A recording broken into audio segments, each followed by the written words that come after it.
All right. So let us start with operators today. And इसके लिए हम लोग क्या करते हैं, सबसे पहले स्क्रिप्ट 4 बना लेते हैं because this is our day 4, right? So Yes, script ma'am. 4.js and console.log. Hello, this is day 4. Hello, this is day 4. And also let's attach this particular script to our HTML file. है ना? और हम लोगों ने open कर ही रखा है page को, तो यहाँ पे hello this is day 4 basically print हो गया है. So script is working fine. Now we have basically a lot of different types of operators, है ना? ऑपरेटर्स ना स्पेशल फंक्शन करने के लिए बेसिकली किसी भी लैंग्वेज के अंदर होते हैं. So the very first operator that we have, first set of operators that we have is our arithmetic operators, है ना? अरिथमेटिक ऑपरेटर्स में बेसिकली ये सारे ऑपरेटर्स आते हैं. सो कोई भी ऑपरेटर होता है ना, जो हमारे पास कोई भी जो ऑपरेटर होता है, so let's start with arithmetic operator.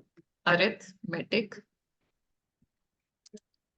Operator, ठीक है? कोई भी जो अरिथमेटिक ऑपरेटर होता है, तो पहले तो ये जो हमारे 4 कॉमन ऑपरेटर्स होते हैं, that is plus minus division and multiplication, है ना? तो ये चारों जो ऑपरेटर्स हैं, ये कैसे टाइप के ऑपरेटर्स हैं? ये है हमारे बाइनरी ऑपरेटर्स, ठीक है? बाइनरी ऑपरेटर्स का मतलब क्या होता है? बाइनरी ऑपरेटर का मतलब होता है दैट इनको ना टू यूज देम, है ना, या फिर इनको यूज करने के लिए वी नीड 2 ऑपरेंड्स. ठीक है? ऑपरेंड्स क्या होता है? जिसके ऊपर ऑपरेटर काम करता है. तो फॉर एग्जांपल अगर मैं प्लस का यूज केस देखूं, तो मुझे एक लेफ्ट हैंड साइड में ऑपरेंड चाहिए होगा. So suppose 34 is the left operand, and एक राइट हैंड साइड में ऑपरेंड चाहिए होगा. So that is suppose 67. तो plus is an operator. Operator क्या होता है? जो किसी डेटा के ऊपर ऑपरेट करता है, और जिस डेटा के ऊपर ऑपरेट किया जाता है उनको क्या बोलते हैं? Operands. Is it clear? Friends. Right. Yes, so ma'am. तो प्लस एक ऑपरेटर है, and 34 and 67 these are 2 operands. So when we say कि बाइनरी ऑपरेटर है, it means that we need 2 operands to operate upon, है ना? हमें 2 operands चाहिए इस पर्टिकुलर ऑपरेटर को यूज करने के लिए, एक लेफ्ट हैंड साइड में, एक राइट हैंड साइड में भी. क्लियर है ये point? Yes, ma'am. Right. So just like this, तो प्लस का मतलब हमें पता है, arithmetic plus means that it will add up the values. इसी तरीके से तो let us store it inside some variable. तो मैंने लेट को यूज करके एक वेरिएबल बना लिया, and the name of the variable is sum. और इसके अंदर हमने सम ऑफ 34 एंड 67 स्टोर करा लिया है. सिमिलरली अब मुझे मल्टीप्लिकेशन कराना है. So multiplication equals to 5 into 6. तो into is also, that is multiplication is also a binary operator. मतलब इसको भी कितने ऑपरेंड्स चाहिए? 2. 2 ऑपरेंड्स चाहिए. इसी तरीके से division is also a binary operator. So suppose I am dividing 8 by 2. So this is also a binary operator. And similarly अगर आप subtraction यूज करते हो, तो वो भी एक binary operator है, that is 4 minus 2 I am writing. तो अब अगर आप इन सब का सम, इन सब का आंसर जो है वो कंसोल पर प्रिंट कराते हो, तो you can simply write console dot log, और आप एक स्ट्रिंग फॉर्म कर सकते हो. कैसे? तो इस तरीके से. तो ये है स्ट्रिंग का पार्ट. जो स्ट्रिंग का पार्ट होता है ना, वो इवेल्युएट नहीं होता, ठीक है? वो एज इट इज प्रिंट हो जाता है. कहाँ पर? कंसोल पर. क्लियर है? जो स्ट्रिंग का Yes. पार्ट होता है वो इवेल्युएट नहीं होता. वो क्या होता है? एज इट इज प्रिंट हो जाता है स्क्रीन पर. तो मैं यहाँ पर लिख रही हूँ सम इक्वल्स टू, तो ये एज इट इज प्रिंट हो जाएगा. और उसके बाद Hmm. यहाँ पे मैं प्लस लगा के क्या लिख रही हूँ? सम. तो ये वाली जो चीज है ना, ये एक्चुअली में मेरा वेरिएबल है. प्लस का मतलब क्या है? कि इस स्ट्रिंग के साथ ऐड कर दो इस वेरिएबल की वैल्यू को. तो what is the value of this variable? तो 64 प्लस 60, 34 प्लस 67 का जो भी सम होगा is the value of sum, right? Hmm. Right. तो ये जो मैसेज है ना इस कंसोल डॉट लॉग के अंदर, वो चेंज होके कैसा दिखेगा? कुछ इस तरीके से, दैट सम इक्वल्स टू, और उसके बाद इस सम की वैल्यू को इस स्ट्रिंग में ऐड करना है. तो what will B this value? 101. 101. 34 plus तो 60. Yes. 101 है ना? तो sum equals to 101. This is the final string that will be printed on the console. Clear है ये point? Yes, ma'am. कैसे ये स्ट्रिंग जो है वो एक दूसरे के साथ अपेंड होके एक फाइनल स्ट्रिंग बन रही है. So this is the string that will be printed. ये फाइनल स्ट्रिंग सबसे पहले कैलकुलेट कर लेगा मेरा कंपाइलर और इस स्ट्रिंग को प्रिंट करा देगा कंसोल पे. सही है ना. और इसको मैं कमेंट में कर देती हूँ because this is not something that I want the compiler to work on. इसी तरीके से मैं फिर से कंसोल डॉट लॉग करा देती हूँ किसको. तो मल्टीप्लीकेशन को, वट एवर द मल्टीप्लीकेशन का रिजल्ट है that I want here. So multiplication. And इसी तरीके से हम डिवीजन को वहां पे प्रिंट करा देते हैं. That is console dot log division equals to div and then console dot log subtraction equals to subtraction, something like this, है ना. सो हम लोगों ने ये चारों मैसेजेस अब प्रिंट कराने हैं कहाँ पर. here. तो यहाँ पे sum equals to 101, multiplication, division and subtraction, ये सब कुछ कैलकुलेट हो गया सही से. And this is how it is done. Clear है ये पॉइंट. Yes, ma'am. अब नेक्स्ट चीज क्या है हमारे पास. तो अरिथमेटिक ऑपरेटर्स में थोड़े से और ऑपरेटर्स हैं जो हम लोग यूज कर सकते हैं. So the next set of operators is सबसे पहले हमारे पास होता है एक मॉड्यूलस ऑपरेटर. ये जो मॉड्यूलस ऑपरेटर होता है it basically gives the remainder of the sub division, है ना. तो जो डिवीजन का रिमाइंडर होता है वो हमें यहाँ से मिल जाता है मॉड्यूलस ऑपरेटर को यूज करके. And then there is one operator that is your exponent operator. तो अगर आपको किसी नंबर के साथ किसी पावर के फॉर्म में अगर किसी चीज को इवेल्युएट करना है जैसे कि 2 raised to the power 5. So what will be the result of 2 raised to the power 5? So अगर आपको निकालनी है ऐसा कोई एक्सपोनेंट के फॉर्म में आंसर तो एक्सपोनेंट को आप यूज कर सकते हो. तो फॉर एग्जांपल सबसे पहले मॉड्यूलस को यूज करते हैं. तो मॉड्यूलस क्या देता है रिमाइंडर. सो मैंने 45 डिवाइडेड बाय 3 किया. What will be the remainder of this calculation. आपको पॉइंट में नहीं लेके जाना है अपना आंसर, है ना. You don't have to take your answers to the point, है ना. मतलब पॉइंट में जाके सॉल्व नहीं करना है. इंटीजर वैल्यू रखनी है क्वेश्चन के अंदर. तो 45 डिवाइडेड बाय मैं 3 करती हूँ तो मुझे आंसर मिलता है 0 बिकॉज ये कंप्लीटली डिविजिबल है, राइट. Yes, ma'am. तो मुझे आंसर मिलेगा मॉड का 0. इसी तरीके से अगर मैं मॉड 2 इक्वल्स टू मैं यहाँ पे करती हूँ 4 divided by 3. Now what will be the answer. I will get the remainder as 1. as 1, है ना. so remainder we have to get from here. तो 1 will be the answer. इसी तरीके से अगर मैं mod 3 के अंदर कैलकुलेट करती हूँ suppose 3 divided by 9, then what will be the answer. Actually, we will get in points. तो so you point don't में have to लेकर नहीं जाना. calculate in decimal, है ना. तो इसका मतलब Yes, क्या है ma'am. कि what will be the remainder. 3 itself will be the remainder क्योंकि आप कैलकुलेट ही नहीं कर पाओगे. so 9 नहीं. into 0 is 0 and then what is the remainder 3. so what will be the 3. answer 3. So let 3. us print all these 3 values. तो console dot log. तो mod first जो भी वैल्यू है 0 आनी चाहिए, है ना. सेकंड का आंसर हमारा आना चाहिए what 1. mod 2 का आंसर आना चाहिए 1. and then third part is there which is console dot log and then mod 3. so mod 3 का आंसर क्या आना चाहिए. we should get 3. let us see what are the outputs of these 3 following instructions. alright. so यहाँ पर 1.33 0.33 आ रहा है which we don't want of course. हमने क्या किया है वैसे हमने डिवीजन किया है इसलिए ऐसा आंसर आ रहा है. तो mod का सिंबल हमें यूज करना है ना. then we will get the correct answer. so now mod का symbol हमने use किया है and then now let us look at the answers. so 0 1 and 3 say. Yes, Alright. ma'am. so this was about the mod operator and then the last binary. so this is also binary operator because इसे भी operand 1 और operand 2 चाहिए, right. and then we have got this exponent operator also. तो यहाँ पर मैंने लिखा कि मुझे कैलकुलेट करके दे दो पावर. कौन सी पावर. तो 2 raised to the power 5. 2 raised to the power 5 calculate करेगा ये, है ना. so what will the answer of 2 raised to the power 5. 32. 32. Let us see what is the answer Yeah. over here. तो इसे calculate करते हैं, console.log and then let us see what this power variable is storing. और यहाँ पे हमारा answer आ रहा है 32. So this is how you can calculate the power also. This is also simple. Yes, very ma'am. Simple, right?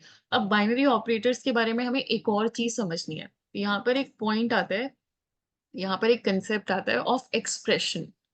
ठीक है, एक point आता है of about expression, that is what are expressions. So expressions are basically, इस तरीके से आप समझ सकते हो कि जब भी कोई statement can be further calculated or can be further solved will be called as an expression. तो जैसे कि मैं यहाँ पर लिख दूं, लेट num1 equals to 10. ठीक है, let Hmm. num2 equals to 20 and then let num3 equals to 30. इस तरीके से मैंने यहाँ पे 3 एक्सप्रेशंस लिख दिए. ठीक है, and Yes, now ma'am. 3 statements लिख दिए, not expressions. And now I am saying कि let answer equals to num1 plus num2 plus num three. तो क्या ये जो 13th लाइन में num1 plus num2 plus num3 है, can this particular line be solve further? num1 plus num2 plus num3, क्या इसे further solve किया जाएगा? हाँ. हाँ, है ना? या फिर हम सिंपली इसको ऐसे बोलते हैं कि अगर मैं लिखूं num1 प्लस num2, तो क्या ये फर्दर सॉल्व होगा या फिर मुझे आंसर में सिर्फ 10 प्लस 20 ही दिख जाएगा? मुझे आंसर में 10 प्लस 20 दिखेगा या फिर बस मुझे 10. आंसर में 30 दिखेगा? एक्चुअली मेरे को 10 + 20 ही मिलेगा.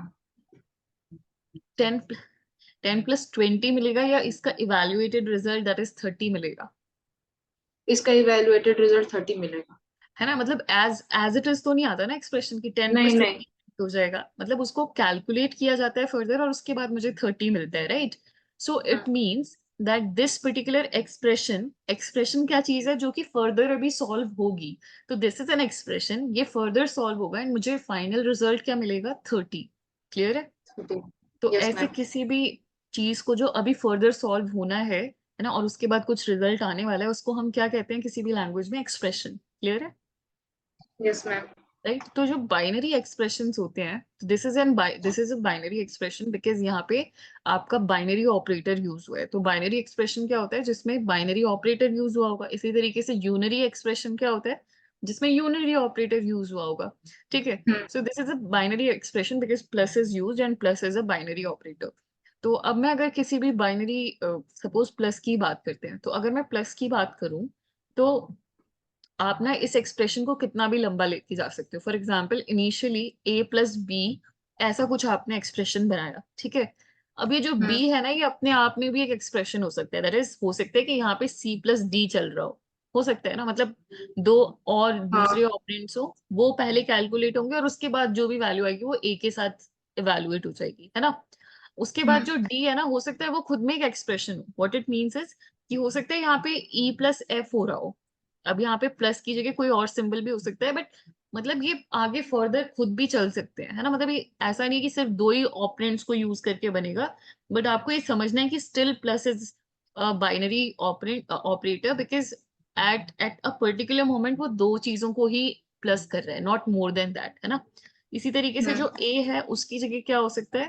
तो यहाँ पर हो सकता है जी प्लस एच हो रहा हो, है ना? तो एट अ मोमेंट अगर आप किसी भी प्लस को देखोगे, अब ऐसा लग रहा है कि ये प्लस तो बाइनरी ऑपरेटर नहीं है, ये तो मतलब बहुत सारी वैल्यूज को प्लस कर रहा है, पर ऐसा नहीं है ना? एट अ मोमेंट अगर आप देखोगे तो ये प्लस सिर्फ और सिर्फ दो वैल्यूज के ऊपर ऑपरेट कर रहा है. तो फॉर एग्जाम्पल ये वाला जो प्लस है, ये ई और एफ के ऊपर ऑपरेट कर रहा है, नॉट मोर देन दैट. इसी तरीके से अगर आप इस ऑपरेटर को देखोगे, then it is operating upon C और जो भी फाइनल वैल्यू ऑफ ई और एफ है उसके ऊपर, राइट? इसी तरीके से अगर यस आप मैम. इस वाले प्लस को देखोगे तो ये इसके आंसर पर और इस वाले रिजल्ट पर डिपेंड करता है. तो at a moment each of the plus जो यहाँ पर हैं, वो दो वैल्यूज के ऊपर ही ऑपरेट कर रहे हैं and that's why this particular expression is a binary expression. Clear है? Yes ma'am. राइट. तो इस तरीके से आप इन बाइनरी ऑपरेटर्स को यूज करके कॉम्प्लेक्स एक्सप्रेशंस भी बना सकते हो. Right, simple. So expressions are clear. So expressions की डेफिनेशन क्या होती है? Anything that can be evaluated further, है ना. फाइनल रिजल्ट अभी आने बाकी हैं. जो आपने लिखा है उसके बाद कैलकुलेशन होगी. कैलकुलेशन के बाद कुछ चीजें सॉल्व होंगी, कुछ रिजल्ट चलेगा, आएगा. फिर एक फाइनल रिजल्ट आएगा. तो वो वाला पर्टिकुलर लाइन जो है उसे हम क्या कह देते हैं? एक्सप्रेशन कह देते हैं. क्लियर है? Yes right. Ma'am. Alright. So this was about our expressions, है ना. स्टेटमेंट्स क्या होते हैं? स्टेटमेंट्स तो यहाँ पे एक और डेफिनेशन आती है. तो एक्सप्रेशन हो गया एक चीज, और एक हो गया स्टेटमेंट. स्टेटमेंट होता है anything that makes complete sense in itself will be called as a statement in a programming language. ठीक है, तो मतलब JS में अगर कोई लाइन complete sense बना रही है अपने आप में, तो that will be known as a statement, right? So for example, अगर मैं यहाँ पे लिखती हूँ let a equals to 90. अब ये जो लाइन है ये अपने आप में सेंस बना रही है. दैट एक हमने वेरिएबल बनाया, उसका नाम a रखा, और उसके अंदर क्या वैल्यू डाल दी? 90. So it is making 90. Complete sense of itself. तो ये एक स्टेटमेंट है. क्लियर है? Yes ma'am. तो expressions are sometimes a part of an statement, है ना. कभी कभी क्या होता है कि जो आपके एक्सप्रेशंस होते हैं वो पार्ट ऑफ स्टेटमेंट्स होते हैं. ये चीज आपको सामने समझ आ रही है ना. That at this in this particular line ये आपका कंप्लीट स्टेटमेंट है, और 90 + 56 एक एक्सप्रेशन है जो फर्दर सॉल्व होगा. उसके बाद जो भी रिजल्ट आएगा वो ए के अंदर चला जाएगा. So this is the difference between a statement and an expression. The expressions are just the right hand part of your equal to most of the times, है ना. और जो statements होते हैं, anything that will make complete sense in itself will be called as an statement. जैसे English में होता है. क्लियर है? Yes ma'am. यहाँ तक कोई भी डाउट है? एनीथिंग? No ma'am. यहाँ ऑलराइट. तक क्लियर है. ऑलराइट. सो इसके बाद ना आपके जो अरिथमेटिक ऑपरेटर्स होते हैं ना, उसी में यूनरी ऑपरेटर्स भी आते हैं. ठीक है, दो यूनरी ऑपरेटर्स हैं आपके अरिथमेटिक ऑपरेटर्स के पास. दैट आर प्लस प्लस, है ना, और एक होता है माइनस माइनस. तो इसे बोलते हैं ऑटो इंक्रीमेंट ऑपरेटर. ठीक है, इंक्रीमेंट ऑपरेटर बोलते हैं. और इसे क्या बोलते हैं? Decrement operator. डिक्रीमेंट होता है. Right, decrement operator. तो ये इक्विवेलेंट होते हैं. तो अगर मैं आपको कहीं पर भी लिखा हुआ देखे, तो सपोज मैंने यहाँ पे लिखा let a equals to 90, and उसके बाद मैंने लिख दिया a प्लस प्लस. तो इसका क्या मतलब होता है? ये जो लाइन नंबर 9 है ये किसके इक्विवेलेंट है? So it is equivalent to a equals to a plus 1. a equals to a plus 1. Clear है ये point? Yes ma'am. Right. So now a plus plus is, it means that a equals to a plus 1, and similarly a minus minus, इसका क्या मतलब होता है? It is A equivalent to a minus equals to a minus 1. 1. Right? Right. Yes तो ma'am. these are also statements in themselves, है ना, क्योंकि ये भी complete sense बनाते हैं. इनको सिर्फ expressions की तरह नहीं समझना, ये पूरे complete statements हैं. क्योंकि a माइनस माइनस अगर कहीं लिखा हुआ है तो उसका मतलब क्या है? a equals to a minus 1. Right. Yes ma'am. ये चीज समझ में आ रही है ना काव्य? यस मैम आ रहा है. और मैम जैसे मैं इसको console.log a प्लस प्लस करूंगी तो मुझे रिजल्ट 91 ही मिलेगा. अगर आप इस लाइन के बाद यहाँ पे लिखते हो कि console.log, है ना, हाँ. कंसोल करके यस देख मैम. लेते हैं. राइट. सो console.log, मैं बोल रही हूँ कि अब मुझे बताओ भाई, now at this particular moment what is the value of a.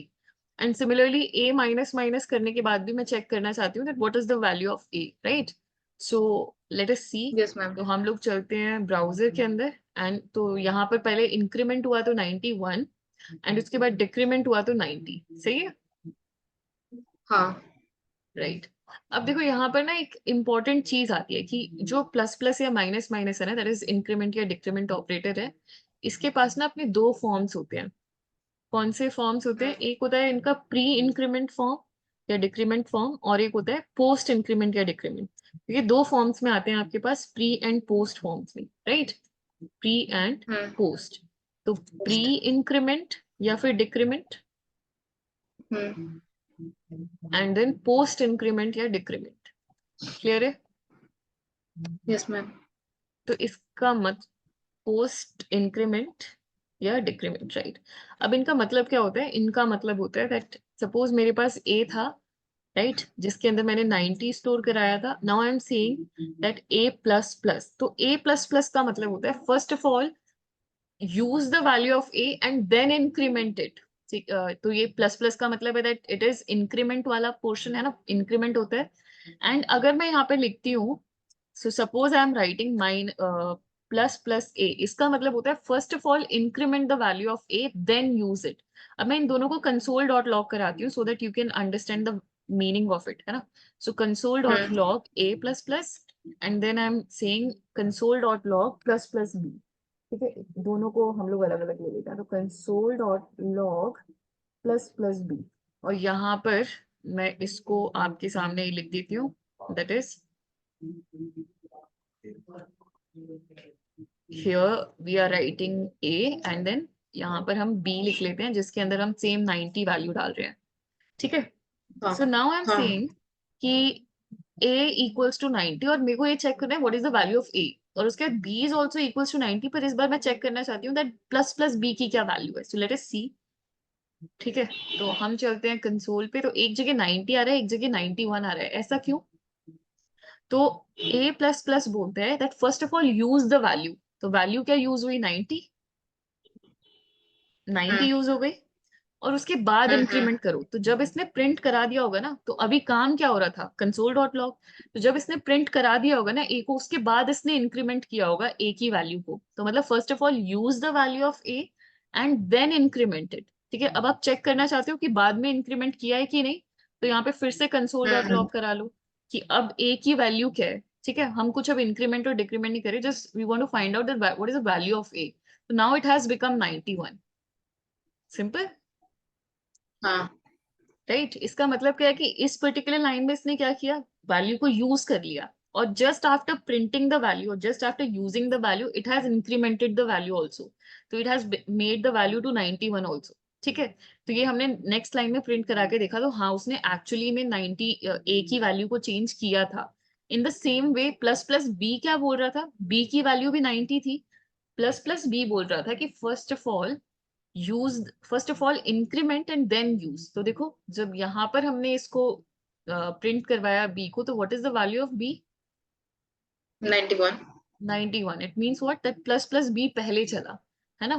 Plus plus हाँ बी पहले चला, दैट इज 91 वैल्यू पहले हुई, और उसके बाद प्रिंटिंग का काम हुआ. यहाँ पे क्या हुआ कि पहले यूज हो गई वैल्यू ए की, जो भी करंट वैल्यू थी, उसके बाद इंक्रीमेंट हुआ.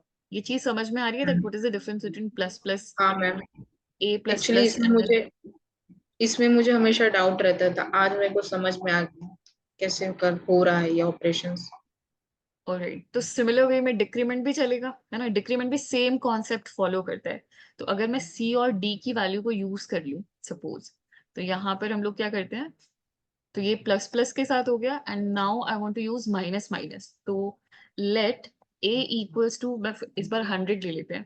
ठीक है, इस बार मैंने क्या किया, मैंने बोला कि कंसोल, या फिर कंसोल की जगह कंसोल ही करते हैं, console makes it clear, very clear. तो console dot log and a minus minus. तो ये कौन सा वाला पार्ट है? पोस्ट, पोस्ट या प्री? ये उसका पार्ट है, क्या बोलते हैं, पोस्ट का। पोस्ट का. पोस्ट का मतलब क्या होता है? First of all first what of is all the, इसमें मतलब फर्स्ट ऑफ ऑल इसमें ये वैल्यू जाएगी, उसके बाद इंक्रीमेंट हो गया डिक्रीमेंट हो गया। Right. It means that first of all the value will be printed, क्योंकि करंट टास्क है कि कंसोल डॉट लॉग करना है. तो first of all the value will be decrement, value will be used and then it will be decremented, है ना. तो हम यहाँ पे लिख लेते हैं that firstly the value will be will be used, and then the value will be decremented, then value will be decremented. Clear है ये point? Yes ma'am. Right, so let us see the results of this particular decrement operator also. तो यहाँ पर हम चलते हैं. तो what is the value coming? 100. It means that value decrement तो हुई है, पर इस लाइन पे हमें नहीं दिखेगी. अगर मैं नेक्स्ट लाइन में अब चेक करना चाहूँ कि क्या सच में वैल्यू डिक्रीमेंट हुई है, तो हुई है कि नहीं हुई है? ऑफ कोर्स हुई है ना. तो अब अगर मैं हाँ करके हो देखूंगी, so now you can see the answer as 99. It means the 39। value is decremented but not at that particular, uh, in this particular function it is 100 that is printed. मतलब यहाँ पे पहले यूज हो गई वैल्यू, उसके बाद decrement हो गई. सिमिलरली अगर हम्म, आप उसको यूज करते हो, दैट इज प्री पार्ट को, राइट? तो यहाँ पर मेरे पास अब बी है, बी के अंदर मैंने स्टोर करा रखा है 100. Now I am saying that console dot log tell me the value of plus plus b, sorry minus minus b. अब ये क्या काम करेगा, that firstly the value will be decremented, decremented. Then will be used. मतलब ये opposite opposite ये just क्या, opposite हो जाता है। सीक्वेंस अपोजिट अपोजिट हो जाएगा, है ना? हम्म, तो सीक्वेंस जो है वो अपोजिट हो गया, that is first of all it will be decremented, secondly then value value will be will be used. Used. ठीक है, तो अब ऑब्वियसली जब डिक्रीमेंट करके वैल्यू आएगी यहाँ पे, तो यहाँ पे क्या प्रिंट होना चाहिए लास्ट में? 99. क्लियर 99। है? Yes. So this yes is the ma'am. This is the concept of your increment and decrement operator. I hope this is clear, है ना? क्लियर है? Yes ma'am. ऑलराइट. तो एक काम करो काव्या, जस्ट